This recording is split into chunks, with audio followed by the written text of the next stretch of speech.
Special meeting of August 25th, 2022 to order. I would like to thank our live simultaneous Spanish interpreters for joining us tonight.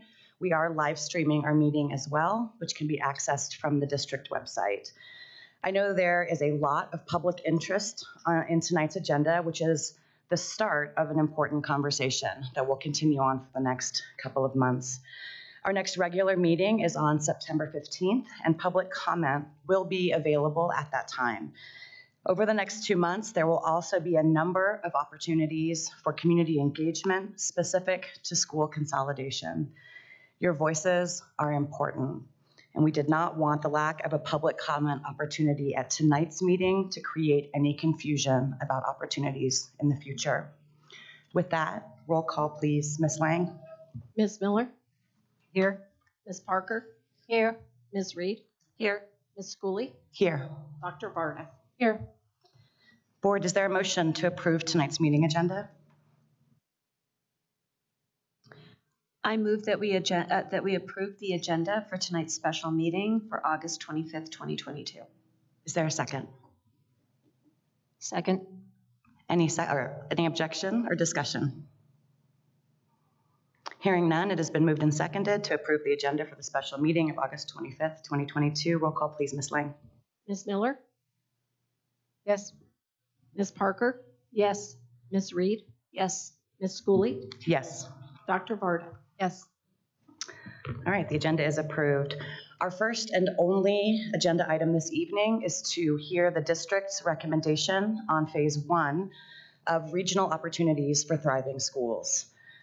Regional Opportunities for Thriving Schools is an initiative that district staff and the superintendent devised in the spring of 2022 to respond to this board's request for a comprehensive plan to ensure thriving schools with enrollment to support extraordinary student experiences across our district.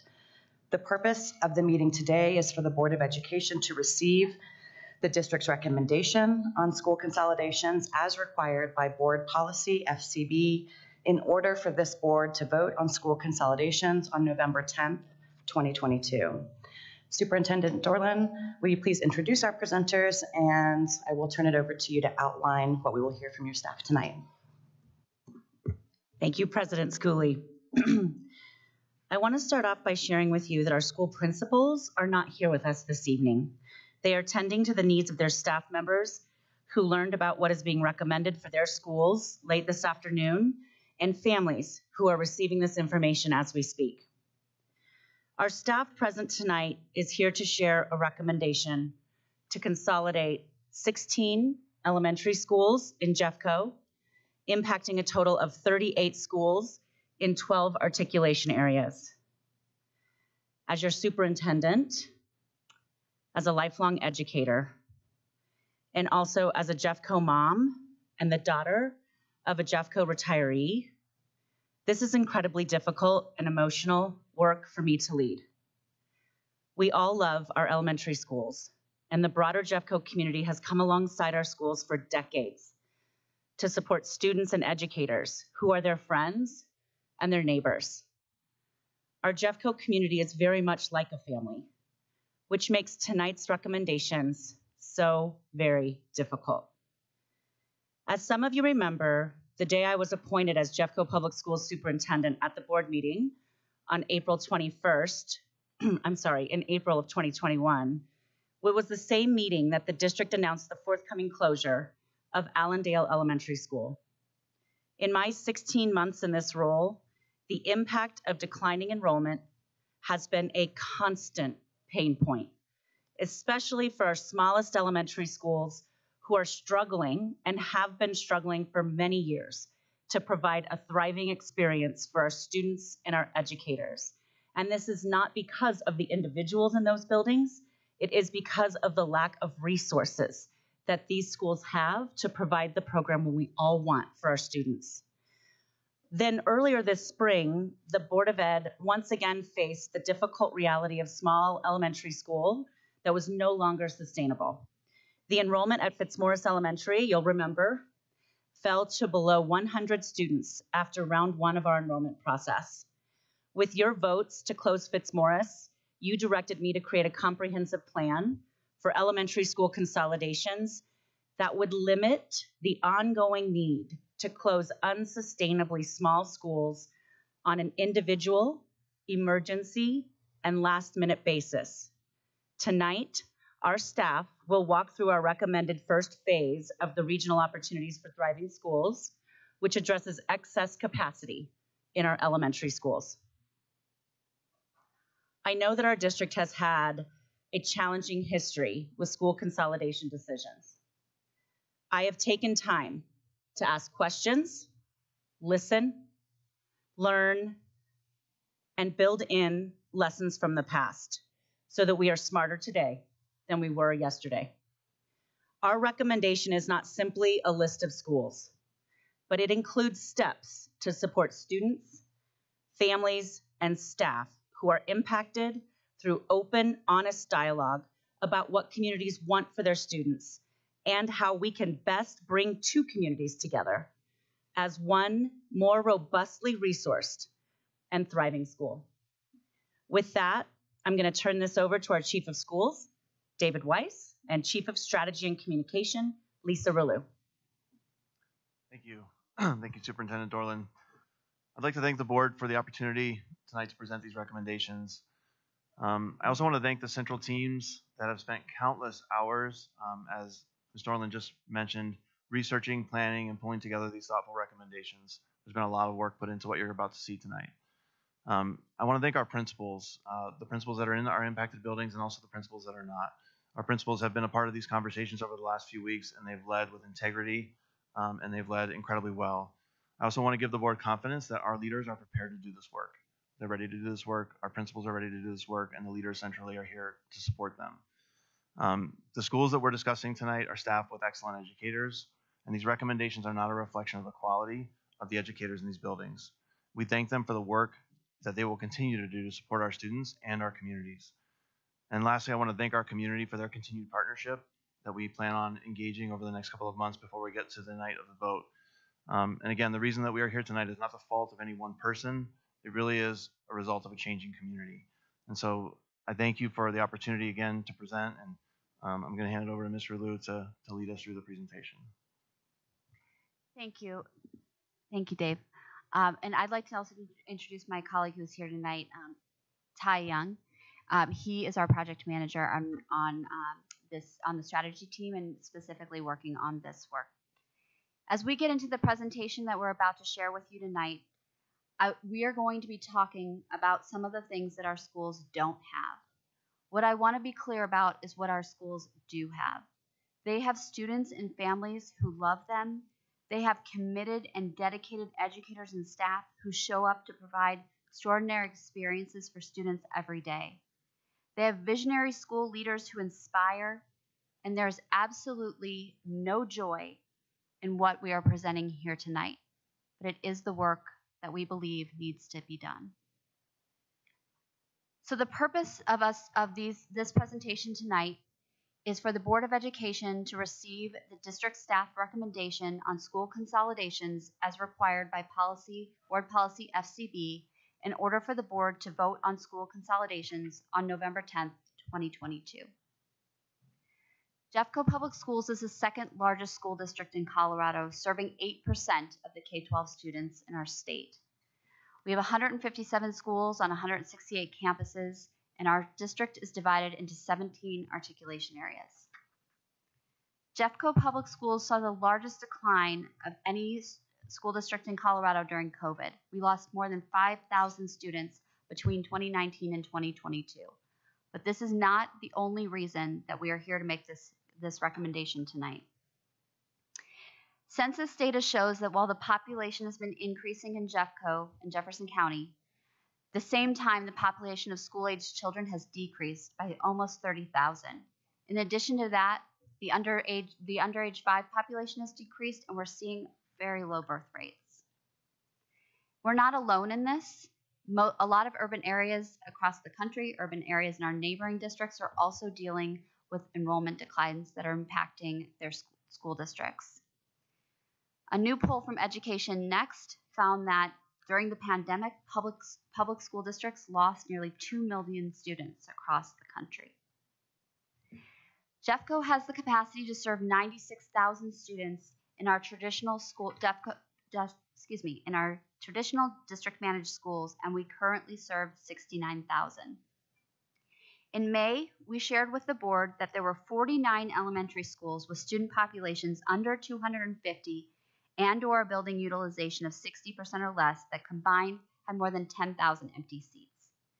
2 elementary schools in the last 2 years, as Superintendent Dorland mentioned, have been closed in off-cycle, meaning outside of our enrolled Jeffco process, due to unsustainable student enrollment. As a district, we believe that a thriving district where all students achieve their biggest dreams, to have that, we must build on our many bright spots and confront our challenges through the lens of opportunity. Regional Opportunities for Thriving Schools is an initiative that we deployed in the spring of 2022 to respond to the board's request for a comprehensive plan for consolidating schools, to ensure that schools have enrollment to support extraordinary student experiences across our district. The scope of the Phase 1 recommendation is Jeffco District Managed Elementary Schools, K2, K5, and K6. What is out of scope, what we are not discussing today and will not be discussing until after November of this year, is the use of facilities. That discussion will begin in January of 2023 based on the decisions that the board makes in November. Secondary schools, including K8s. This work will begin in January when we will publish secondary school data on our Fcb dashboard for the public to see. Adjusting school boundaries, articulation areas, etc., is not something we are asking the board to consider for the November vote. Our timeline is as follows. We were required in June to publish the Fcb dashboard where the public could see, the board and the public could see data related to the factors that are listed in Fcb could be seen publicly. Tonight, we deliver our staff's recommendation. In September and October, we will have community-based engagements and conversations on the transitions that would be required should the board consider and vote to pass this recommendation. There will be public comment opportunities for every school that is recommended for closure the last week in October, and the board will vote on November 10th. So going into a little bit more of why we are bringing these recommendations to you today. According to the state demographer, the number of school-aged children in Jeffco peaked in 2001. More than 1/3 of our elementary schools were built between 1946 and 1964 in the height of the baby boom. On average, excluding our mountain schools, our elementary schools are 1.3 miles apart. We also have some choice data listed here in terms of the choice patterns for our elementary school families. There are significant inequities currently in per pupil funding in our elementary schools. If you look at our Fcb dashboard, you will see that the least per pupil funding is $13,870 and the most is $19,197.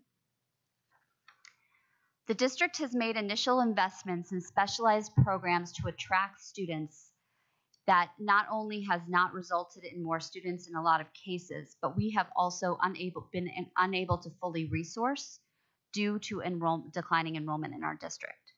Small, underutilized schools, even with the supplemental funding that we are providing, which is siphoned from larger schools, is failing to provide the extraordinary student experiences for students and educators that we want for every school.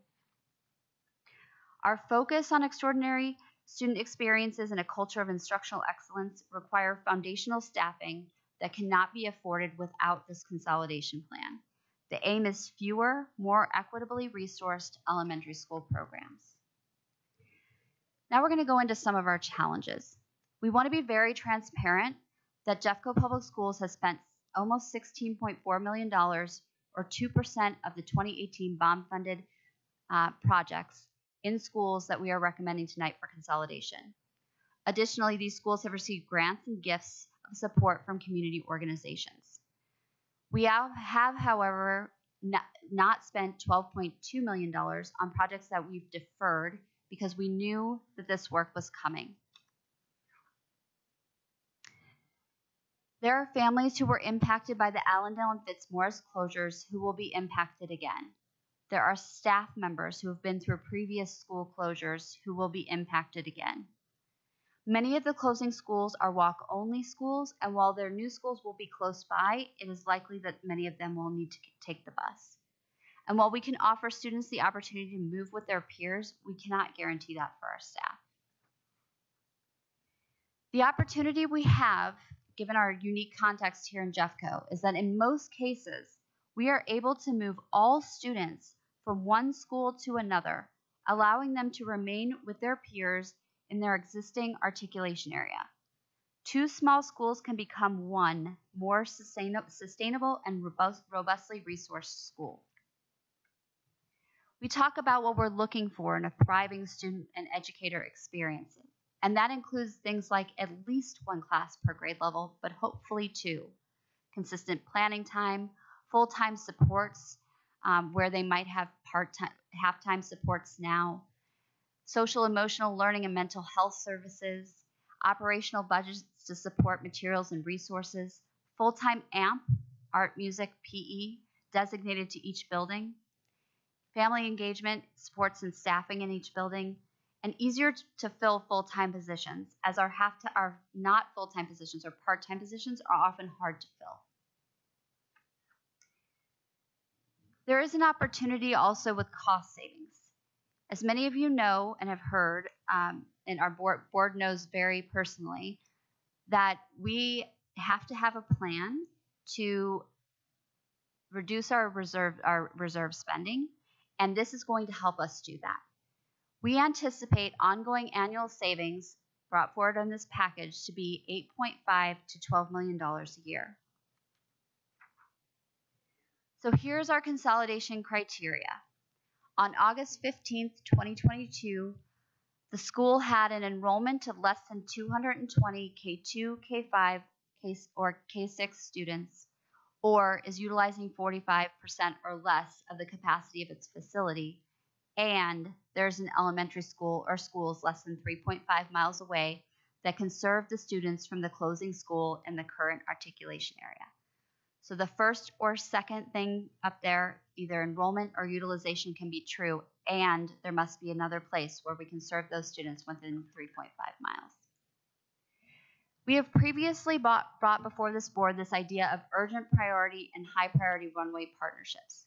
As we started to look at this work, we were focused on the schools that we believe are currently unsustainable and may not be able to last another year given their resources and enrollment. As we started to look a little deeper, we also felt that given the way the district's history of doing this work, it was important to look forward at the schools that were quickly becoming unsustainable, where we have the opportunity to increase long-term sustainability by bringing two school communities together. What we know from the past in terms of schools having been put on lists and no action being taken is that there has been a constant anxiety in our community related to low enrollment numbers. Schools asking, are we next? Will we be open again next year? We felt it was important, and out of respect for our entire community, our families, and our staff, that we take an opportunity to do the work that needs to be done now so that threat does not linger for our elementary schools. So the consolidation details. There are two categories for each consolidation: the school that is closing and the new neighborhood school. Center program locations or relocations are addressed. Preschool sites will be publicly published by articulation area by November 1st as part of a district-wide PK plan for the 23-24 school year that considers Colorado's universal preschool legislation. Middle and high school boundaries will continue to be dictated by address. So any students and families involved in consolidations, their middle and high school will remain what it is today. Transportation policies will apply regarding walk and ride distances and crossing major intersections. And while we have identified a new neighborhood school, families will certainly be able to use the choice process to choose a different school. The staff at the new neighborhood school will remain there, and the staff from the school that is closing will have an opportunity to interview for positions at the new boundary school and other district schools. The principal for the new neighborhood school is named in the consolidation information that is presented tonight. In all cases, it is the principal at the receiving school. 23-24 principal hiring will begin early in December of 2022 to consider, given the number of interim principal roles we have this year, to consider our internal candidates for permanent positions for the 23-24 school year. I want everyone, this board, and everyone out there to know that we are committed to a strong 22-23 school year in all schools and will provide additional supports to schools that are closing as needed to ensure they have what they need to provide extraordinary student experiences this year, make everyday work for students and staff. As Superintendent Dorland mentioned, here is what we are going to ask that's going to come before the board in November. On November 10th, Jeffco Board of Education will take one vote on the following package: the closure of 16 elementary schools and 12 articulation areas, impacting a total of 38 elementary schools. On average, the FRL percentage of schools impacted is 50%. There are 10 non-Title I schools and 6 Title I schools involved. We anticipate this impacting 422 FTE, and we say FTE because we do have some staff involved who are paired with other schools, and so we are trying not to count one staff member more than once. Our students, we believe this will be an impact of about 2,500 students, K through 4 and K through 5. What we have taken out of this is any students in the schools that may be closing that their 5th graders would be going on to a middle school for 6th grade, or in the case of our K-6 schools, the 6th graders who would be moving on to a school next year. And then we have 117 center program students who are impacted. If consolidations are approved, Jeffco will have 67 district-managed elementary schools. Elementary schools will on average be 1.5 miles away instead of 1.3, excluding our mountain area schools. When we came to the board again in the spring, we brought this number of 49 elementary schools with student populations under 250 and or building utilizations of 60% or less that combined had 10,600 empty seats. Should the board approve this recommendation, we will have 16 elementary schools with student populations under 250 and or building utilizations of 60% or less that combined have 3,900 empty seats. It will take our capacity from 96,000 students to 89,000 students. So as we think about our projected enrollment in the schools that we are consolidating, it's important to understand, I shared before, the district average, 45% of families choice out of their neighborhood elementary schools and 38% choice in. At schools recommended for closure, on average, 57% of families choice out of their neighborhood elementary school and 41% choice in. Here are the assumptions we are using to calculate potential enrollment at the new neighborhood school.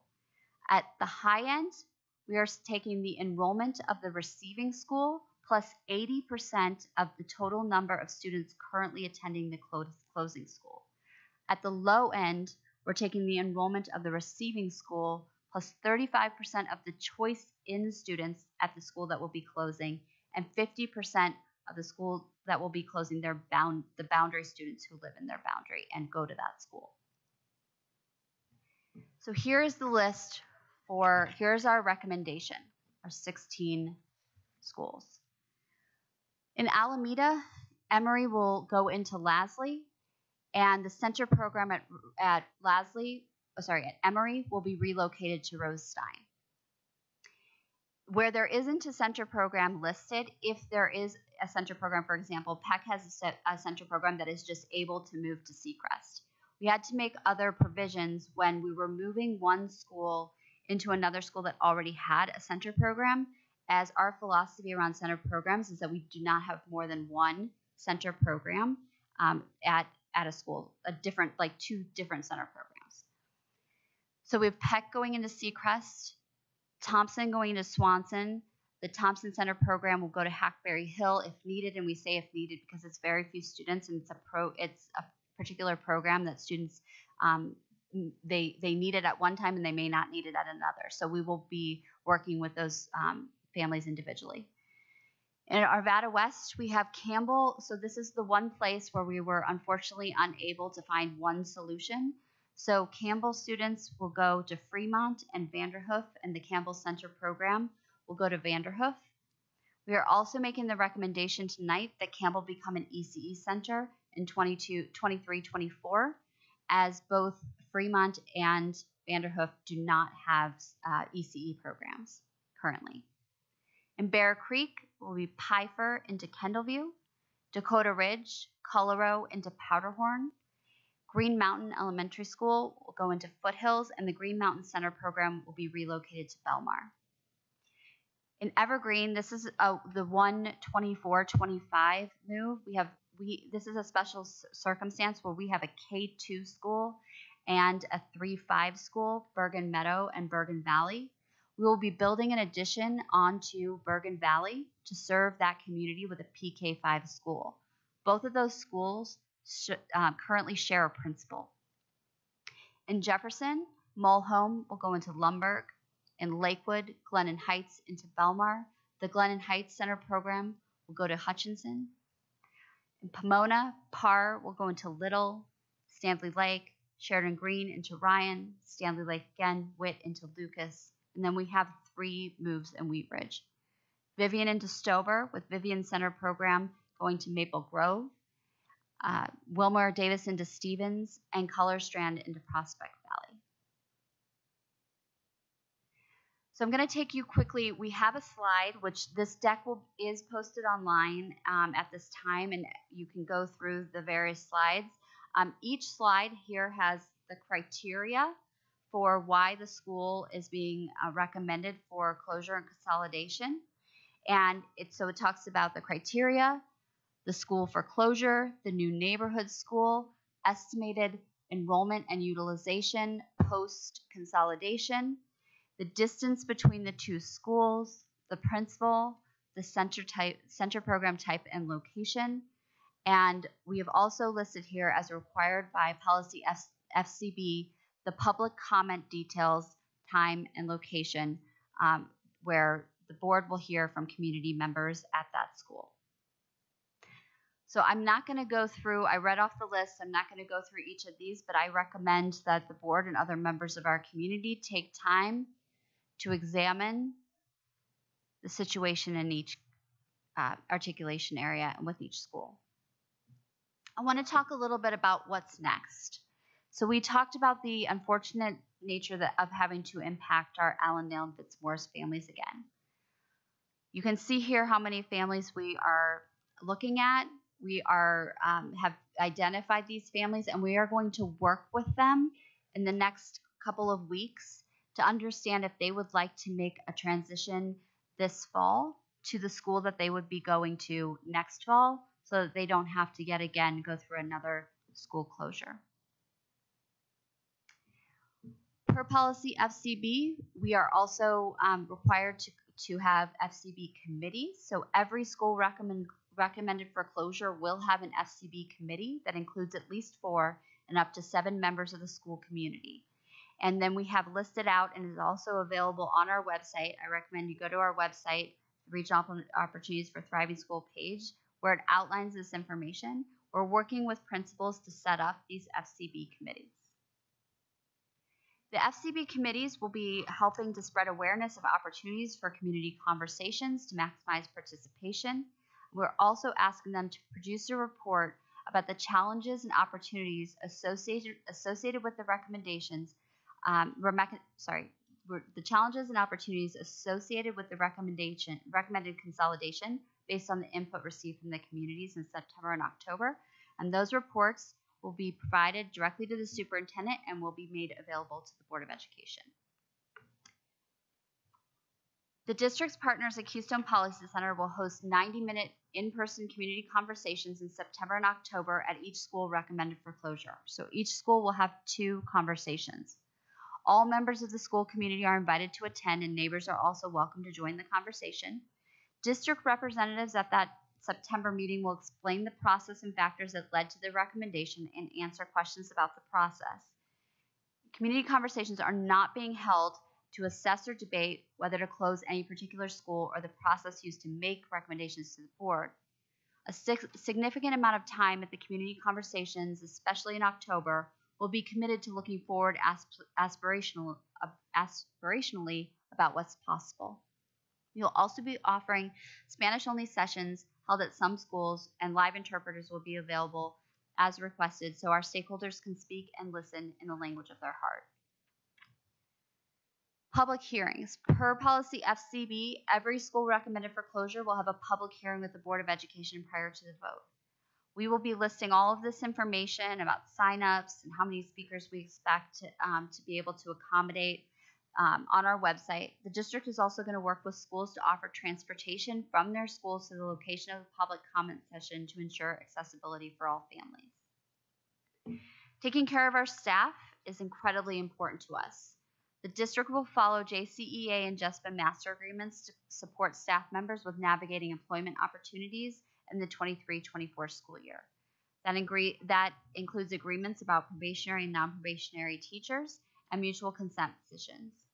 The district will offer opportunities for our certified staff to gain endorsements in hard-to-staff areas during the 23-24 school year and no cost to them.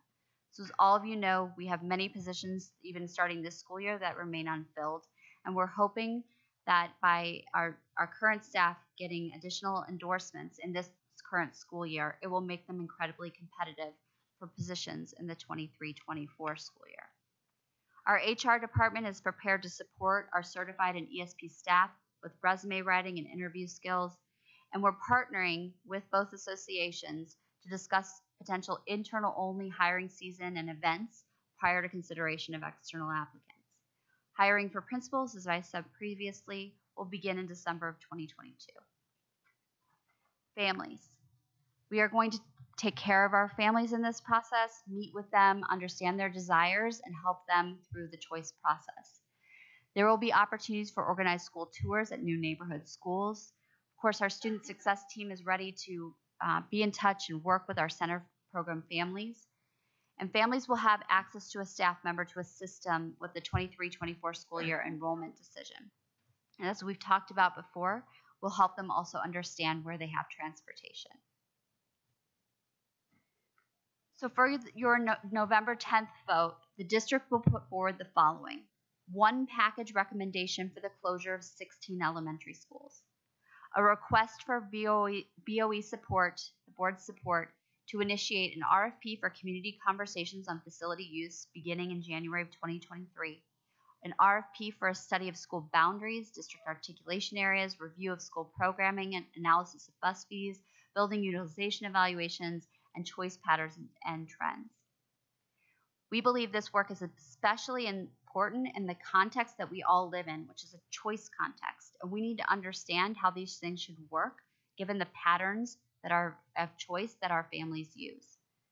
Phase 2 of Regional Opportunities for Thriving Schools will launch in January of 2023, with us adding secondary schools to the FCB dashboard with the intent of bringing forward a recommendation to consolidate secondary schools, including K-8 schools, in the fall of 2023.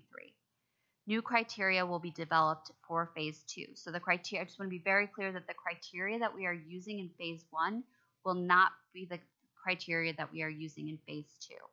When we talk about our capacity to serve 89,000 students, down from 96,000, we do not believe that there are 89,000 students out there that we can just recruit into our district. We will need to make further consolidation recommendations in order to best resource all of our schools, our elementary, secondary, and K-8 schools. Finally, I want to say that barring unforeseen circumstances that further accelerate enrollment declines, this recommendation, we believe, should level set elementary schools.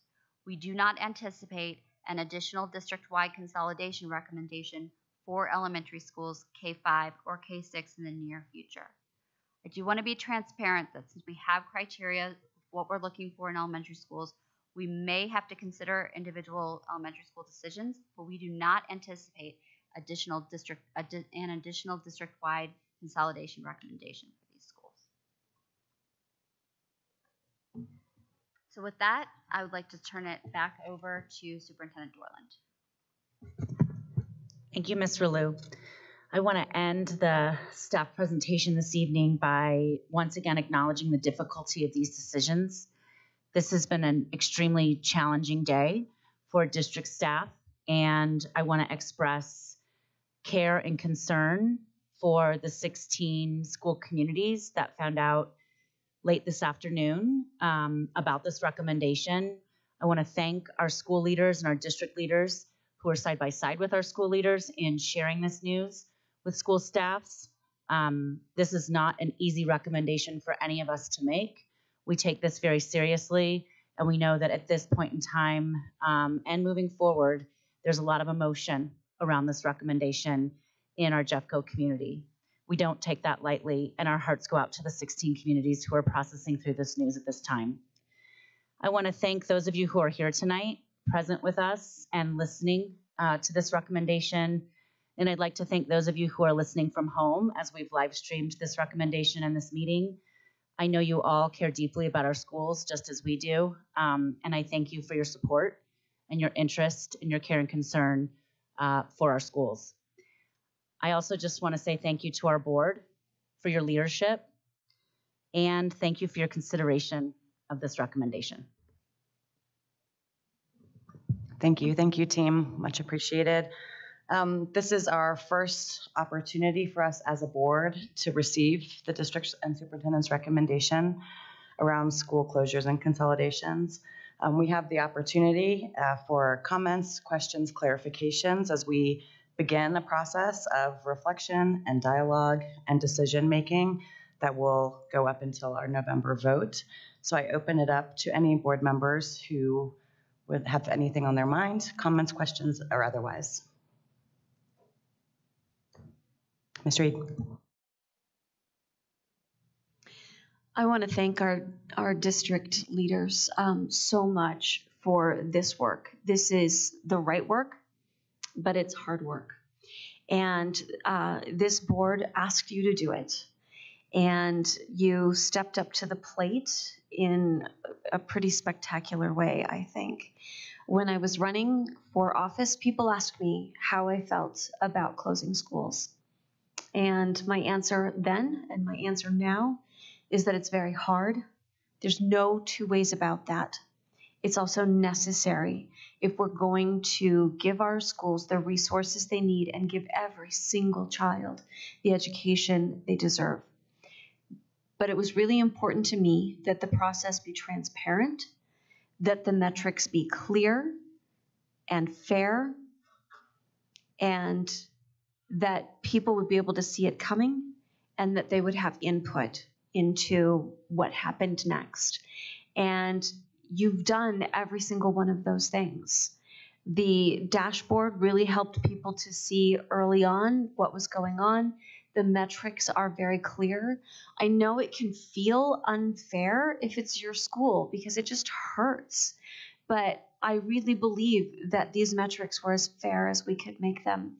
And the plans that you have in place to support our students and our staff and our families through this is extraordinary.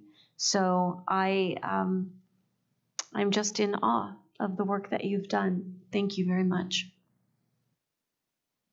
Thank you, Ms. Reed. Other board members? Ms. Parker. I'd like to start by thanking Ms. Relu and her team for all the work that you put into this effort. A comprehensive view of the historical data and the demographic trends is critical to the board's decision, and your work has made clear the magnitude of our problem and the urgent need to take action. Next, I want to express my deep appreciation to the principals and staff members who will be impacted by the board's decision to close their school. One of the most rewarding things I did as a new board member was visiting schools in my district, especially the elementary schools, where the close emotional connections between our youngest students and their teachers, paras, office staff, lunchroom workers, librarians, virtually every adult that they came into contact with during the school day was so apparent. But I learned something else from my school visits. Our principals were under enormous pressure, not only to meet academic expectations, but also to find more students to fill their classrooms. In addition to being good administrators, they needed to be savvy marketers and advertisers. It was almost as if they were restaurant owners, having to compete for customers, determining whether they needed to change their menu from steak to seafood, contemplating standing outside the school with a sandwich sign on, or learning how to juggle for the school open house. This district's commitment to closures and consolidations will result in fewer schools, but all the schools should have the necessary resources to provide an equitable, quality education to our students and to allow our school staff to focus on academics, not marketing. Finally, I want to address the families who will face unanticipated changes and disruptions in their lives. Many of you made careful choices on which school was right for your child. Some of you chose a specific community when you were buying your first home because of the neighborhood school. Many of you have been active volunteers in your schools, being a room mom, a watchdog dad, joining the PTA or SAC committee, heading fundraising efforts. And many of you rely on center programs for your child's particular needs or before and after school programs for childcare while you work. Your children, our students, have learned so much more than reading, writing, and arithmetic at their elementary schools. They've learned the school mottos, the school values. They've contributed artwork to the school halls, taken part in school traditions, made friends, participated in school plays and concerts. Our district has a responsibility to do everything we can to facilitate the coming transitions in support of our students, our families, and our staff. I believe the work that was done in putting together this presentation tonight demonstrates just such a commitment. As sorry as I am that we have come to this point, I'm equally optimistic that our school district will emerge stronger because of the steps we are taking. Thank you, team. Thank you, Ms. Parker. Other board members? No? Dr. Berta? Thank you very much to the district for all the hard work in presenting what I see as a very comprehensive plan for our way forward. I think some people expected a list, and I think we got something quite different, especially in the way that you've laid out thoughtfulness about centers and where kids will go and the choices that they might make. As a parent, I empathize with the way that this feels, but I'm very hopeful that what we're doing is going to create a district that is setting our kids up for long-term success. I really look forward to hearing more in our community engagement meetings from all involved and how we can do that. I think some great ideas will come from those meetings. And I just want to specifically focus as we do that work on taking care of our teachers and staff and our families and kids. That's it. Thanks. Thank you, Dr. Berta. Ms. Miller? First, I'd like to thank the board. I think we as a board faced a challenge that came at us as a wave that has been kind of building for more than a decade.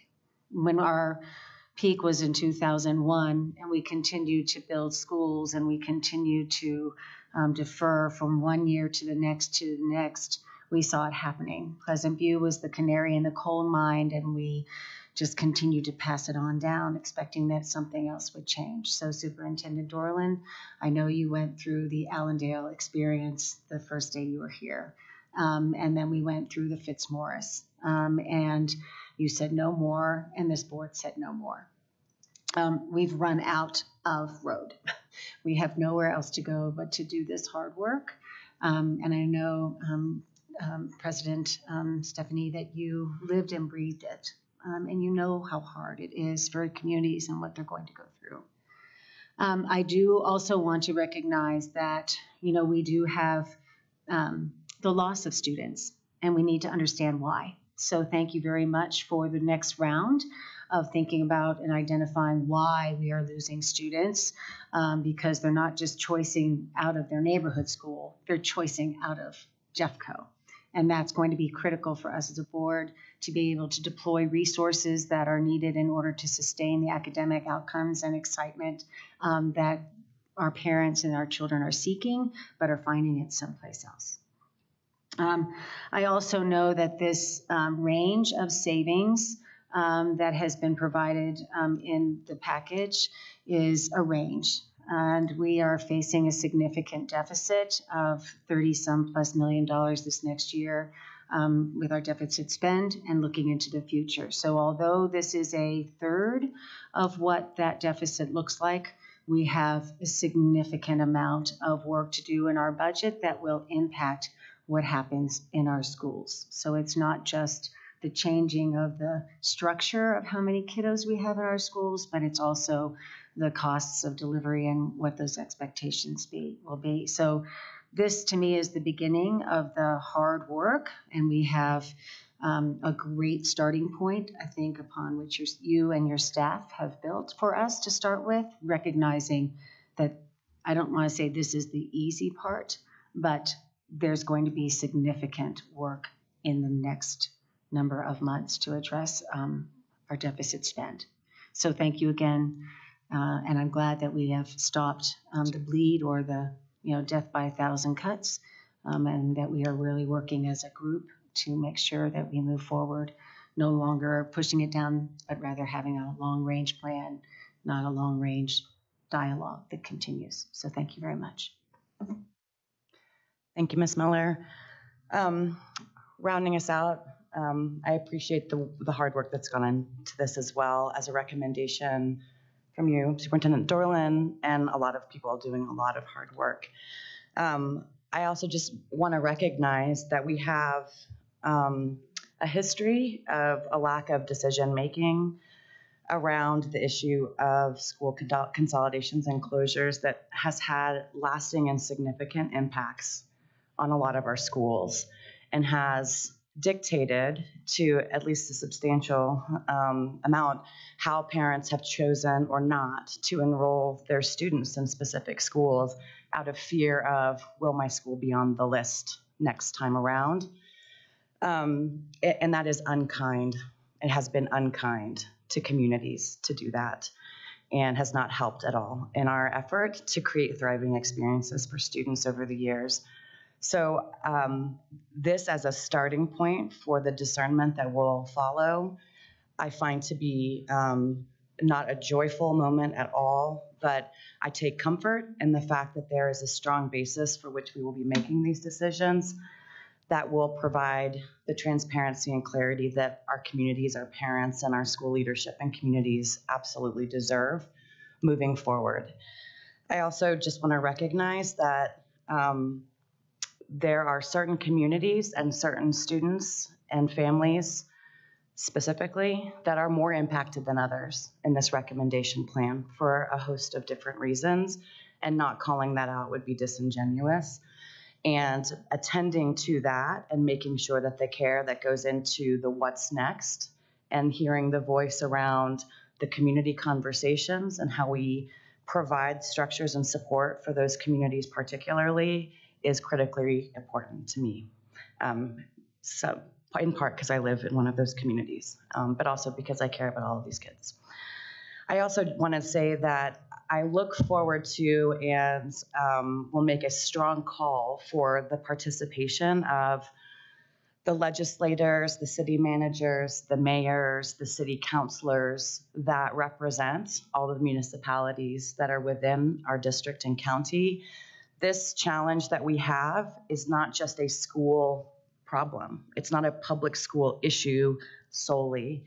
It has a lot to do with how schools are funded, with zoning laws that prevent or encourage housing and children coming in and moving into neighborhoods. There are a host of other factors that we really need strong partnership from our elected officials and others that represent our government entities to be able to work with. And I look forward to those conversations and to creating those partnerships for our kids.